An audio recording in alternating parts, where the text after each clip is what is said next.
able to install a well for this village, and these 12 other villages. And while we were finishing these wells, we were also able to update one of their schools with brand new computers. How are they liking it? They like them. Glad to see it turned out well. And we also updated the classrooms with new furniture, installed shelves and filled them with new books, donated a soccer ball for every student, and even put modern whiteboards and projectors in all the classrooms. Do you guys like the projector? Yes. We were using a chalk and then a lot of dust, but today everything is clean. We truly appreciate it. No problem. It's the least we could do. But then when we flew out to the site of the 45th well, we realized this community had it even harder. Every time they need to get water, they need to take a treacherous mile-long hike through the jungle. And that mile-long hike also happens to be on a giant mountain. I wake up very early, about 4 o'clock, so that I can fetch water for the school. We are not safe fetching water here. That place is very slippery. Chances of getting an injury is very high. So while we worked on their well, the community took me to see how they currently source their water. You guys would have to make this trip how many times a day? 2 times. 2 times a day. Oh, wow. So a typical student would carry something like this? Yeah.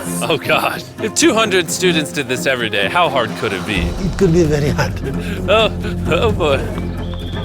Dang, this is very steep. We're just walking down this mountain forever. Every day. It was actually surprising how difficult this hike was. And these people go through all of that just to get to this spigot. That's water is still unsafe to drink. This is where you guys get your water from normally? Yes. And filled with water, these jugs can weigh up to 40 pounds, which is insane for these children to be carrying up this mountain. The ladies can carry 2 of those. Oh, I totally can as well then.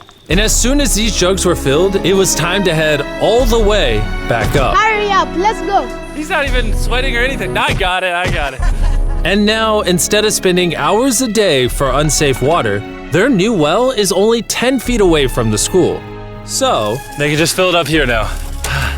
I'm too tired. and so we were on our way to the next village where we built our 46th well, but we ran into a little problem. We found out that this village is divided in half by this huge, dangerous river. It may not look like much now, but when the rainy season comes, the water comes up this high and literally swallows this bridge. And why this bridge is such a big deal is the village is over there, the hospital and schools are over there, so they're crossing this bridge multiple times a day. Despite how dangerous this bridge is, it's their only option. This river, when it is swollen, it can sweep away people, students, or even animals. In the recent past, we have lost about 3 people trying to cross this river. This loss of life is insane and absolutely unacceptable. The moment we heard about this, we knew we had to help. So while we started work on a new bridge that would let them reach their well, we then traveled over 2,000 miles from Kenya to the country of Zimbabwe.